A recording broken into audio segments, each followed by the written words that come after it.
अम,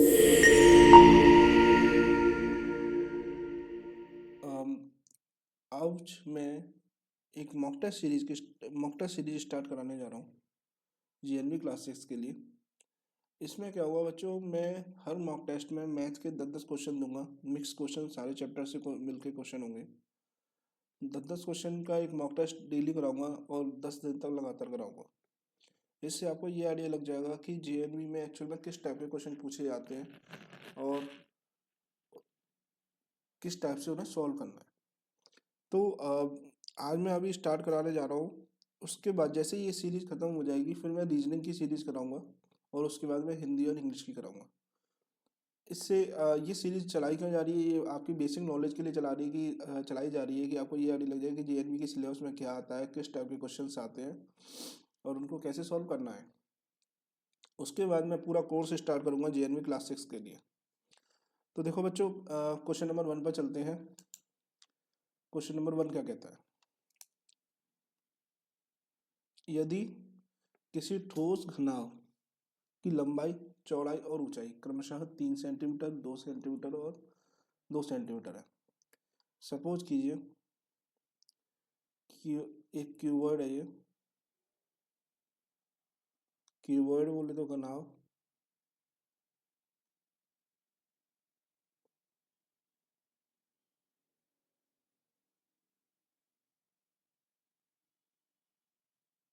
ठीक, ये 3 सेंटीमीटर है, ये 2 सेंटीमीटर है और ये 2 सेंटीमीटर है।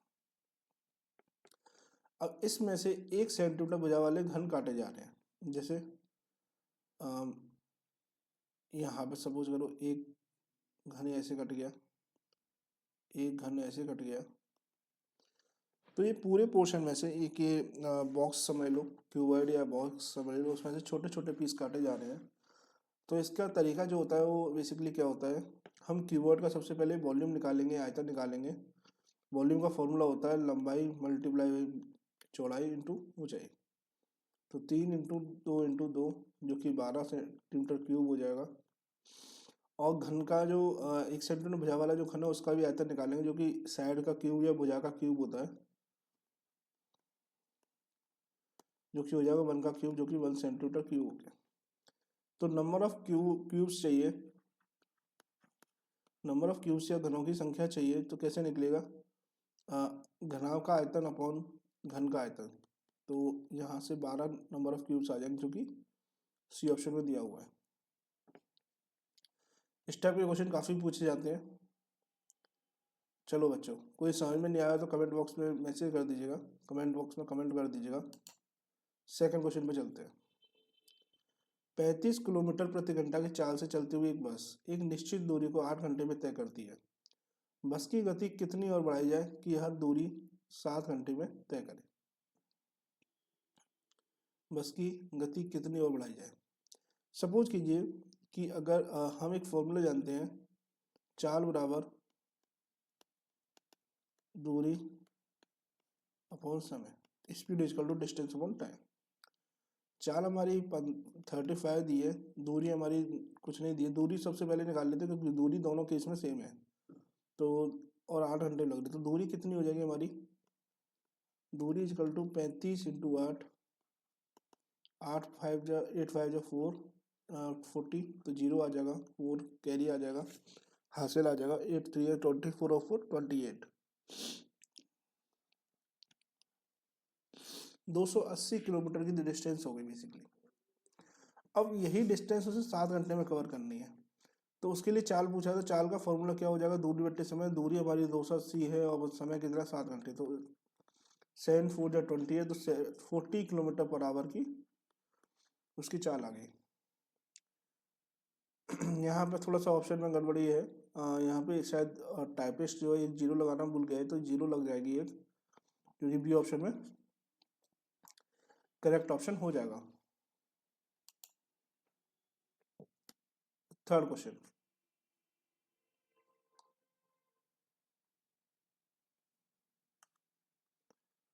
कुछ क्वेश्चन एक्स्ट्रा, ये बेसिकली जो क्वेश्चंस कराए जा रहे हैं पेपर तो कुछ सिंपल आता है इससे, बट क्वेश्चन थोड़े टफ लेवल के कराए जा रहे हैं। उसका रीज़न ये है कि बच्चा ऐसा नहीं है कि जीएनवी की तैयारी करता है, जीएनवी के साथ साथ अदर एंट्रेंस एग्जाम की भी तैयारी करता है, जैसे सैनिक स्कूल हो गए, राष्ट्रीय मिलिट्री स्कूल हो गए, या अदर स्टेट के जो होते हैं, जैसे बिहार में सिमुलतला होता है, राजस्थान यूपी में विद्या ज्ञान होता है, झारखंड में नेतरहाट होता है, तो उसमें भी क्वेश्चंस की प्रैक्टिस हो गया है। तो जीएनवी के नाम से कराई जा रही है, बट ये सीरीज जो है हर किसी एंट्रेंस एग्जाम के लिए इम्पोर्टेंट है।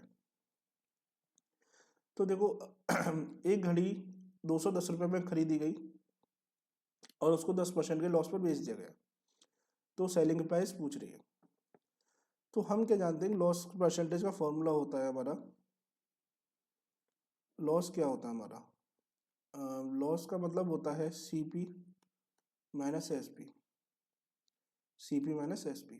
अगर मैं लॉस परसेंटेज की बात करता हूँ तो loss percentage equal to CP minus SP minus upon CP into 100 होता है। लॉस परसेंटेज 10 दिया हुआ है, CP इक्वल टू 210 दिया हुआ है, माइनस SP दिया हुआ है अपॉन CP, CP की वैल्यू 210 दी हुई है इंटू 100, ठीक है। 0 से 1 0 कैंसिल आउट, इस 0 से ये 0 कैंसिल आउट, अगर मैं यहाँ पे बचेगा तो 1 बचेगा,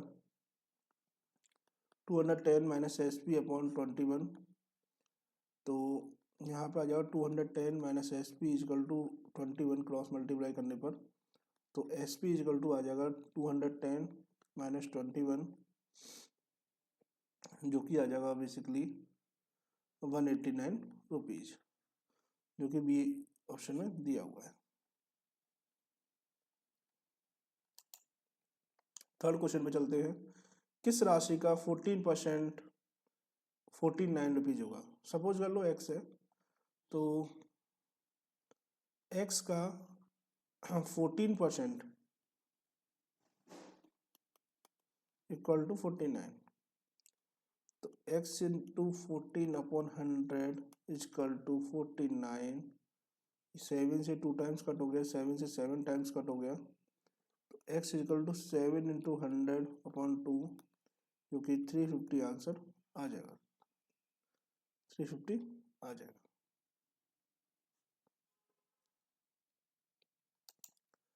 फिफ्थ क्वेश्चन चलते हैं, बहुत ही सिंपल क्वेश्चन है सिंप्लीफिकेशन का। 6 6 9 6, अगर बॉड मास उसके अकॉर्डिंग देखें तो पहले डिवाइड किया जाएगा, तो पहले डिवाइड कर लिए इसमें। 12 5 जा 60, 6 कैरी आया, 6 बचा इसमें, 12 5 जा फिर अगेन 60, 9 बचा 96, तो 12 8 जा 96, तो डिवाइड करके 5 5 8 आया, और फिर बचा हमारे पास 394 जो को ऐड करना है। 8 और 4 12 हो गए, 1 कैरी आ गया, 9 और 5 14 और 1 15 हो गया, 1 5 और 3 8 और 1 9 हो गया, 952 डी ऑप्शन बिल्कुल करेक्ट है।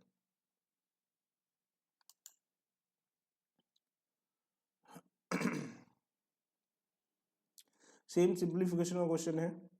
यहाँ पे पहले ये मल्टीप्लाई करना पड़ेगा और यहाँ पे भी ये मल्टीप्लाई करना पड़ेगा, तो 5 5 जाओ 25, 2 कैरी आ गया, 5 4 जाओ 20 प्लस 2 22, 2 कैरी आ गया, 5 2 जाओ 10 और 2 12 हो गया, यहाँ पे डेसिमल आ जाएगा माइनस, यहाँ पे ही 4.80 आ जाएगा, 12 4 जा 48 होता है, माइनस करने पर 5 में से 0 जाएगा 5 बचेगा, 12 में से 8 जाएगा तो 4 बचेगा, और यहाँ पे 11 में से 4 जाएगा तो 7 बचेगा, तो 7.45 जो कि सी ऑप्शन में दिया हुआ है।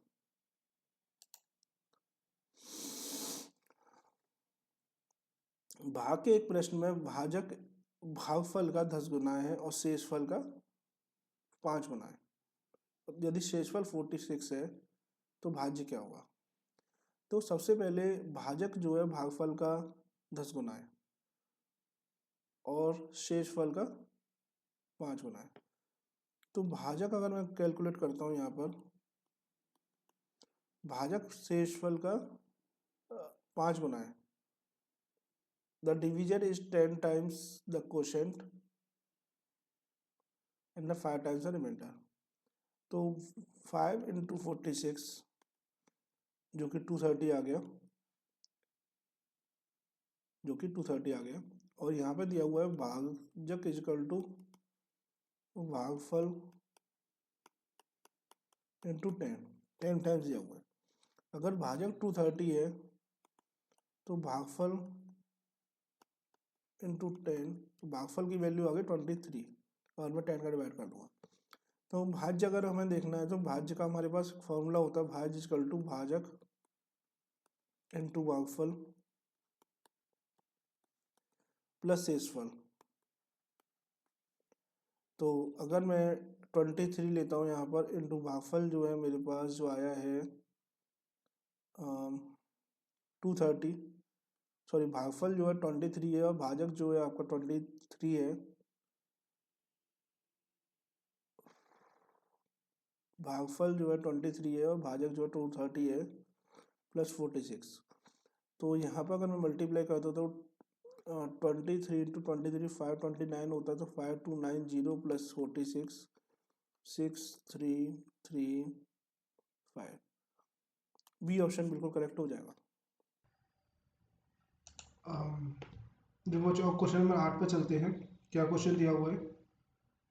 4 अंकों की छोटी से छोटी संख्या ज्ञात करें जिससे 7, 10, 15, 21 और 28 से भाग देने पर क्रमशः 5, 8, 13, 19 से 26 बचे।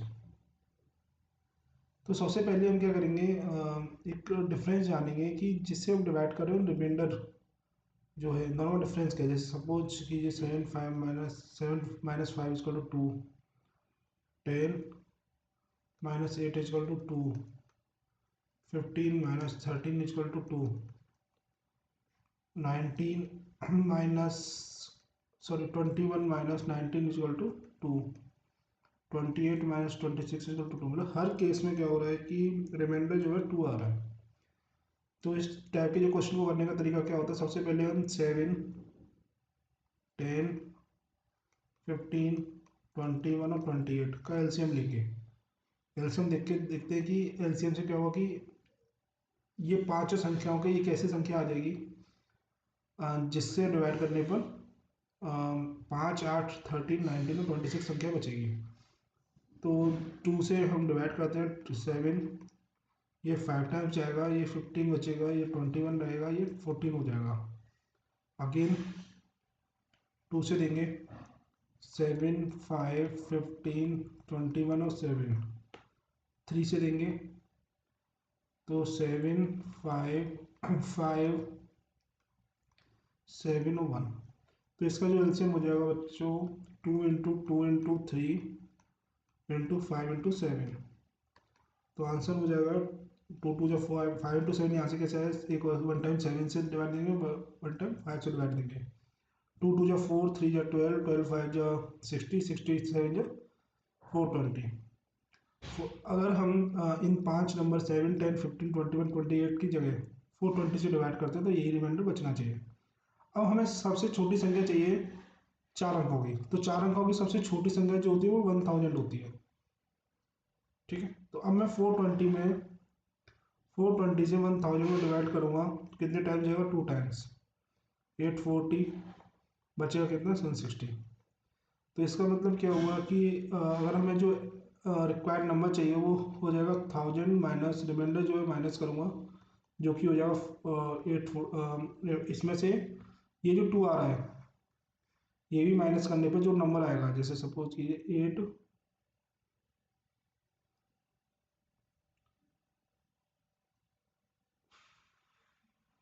लेकिन 4 अंकों से कुछ नहीं होगा, लेकिन 840 जो भी नंबर वो बेसिकली 3 टाइम्स 3 डिजिट हो जाएगी, लेकिन हमें 4 अंकों की चाहिए।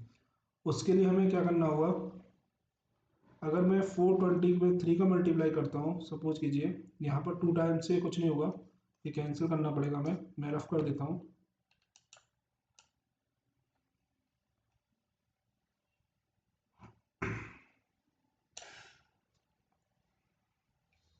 तो 420, एक मिनट, 420 इंटू 3 अगर मैं करता हूँ तो जो कि आ जाएगा बेसिकली 1262, सॉरी 1260, 1260 मेरा आंसर हो जाएगा। लेकिन अब जो है 2 रिमाइंडर बच रहा है सब में से, तो मैं -2 और कर दूंगा, तो मेरा जो आंसर आएगा 1258 हो जाएगा। तो 1 2 5 8 चार अंकों की सबसे छोटी ऐसी संख्या है जो 7 से डिवाइड करने पर या 10 से डिवाइड करने पर हमें संख्या जो है शेषफल 5 8 13 19 और 26 मिल जाएगा। तो option number A correct option है। इस टाइप के क्वेश्चन सैनिक स्कूल और आरएमएस स्कूल में पूछे जाते हैं, जेएनवी में नहीं पूछे जाते हैं। तो जो भी डाउट हो किसी भी क्वेश्चन में तो आप कमेंट बॉक्स में कमेंट कर सकते हैं। 3 के प्रथम 5 विषम गुणजों का योगफल। 3 के जो गुणज होते हैं बेसिकली 3 6 9 12 15 18 21 24 27 इस तरीके से होते हैं। तो 3 के 5 गुणज कौन कौन से हो जाएंगे? 1 2 जो कि विषम लेने हैं, 3 4 और 5।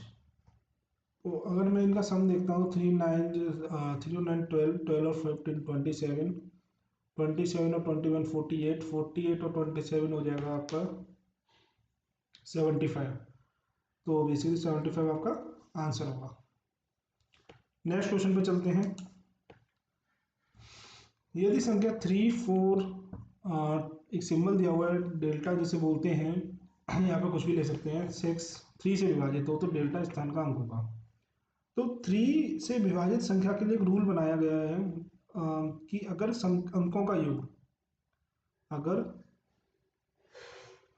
योग अगर 3 से डिविजिबल है तो वो संख्या भी 3 से डिविजिबल होगी। इसका मतलब यहाँ पे जो अंकों का योग हो वो 3 से डिविजिबल होना चाहिए।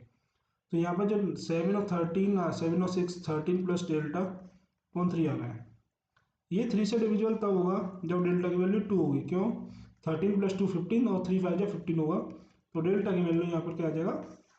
2 आ जाएगा, जो कि बी ऑप्शन में दिया हुआ है। तो यहाँ पर देखो बच्चों, मॉक टेस्ट 1 कंप्लीट होता है। अब मैं कल जो है मॉक टेस्ट 2 कराऊंगा। यहाँ पर चेक कीजिएगा 10 जो क्वेश्चन कराए हैं उनका समझिएगा, दोबारा से घर पर प्रैक्टिस कीजिएगा। अगर डाउट लगता है तो आप कमेंट बॉक्स में कमेंट कीजिएगा।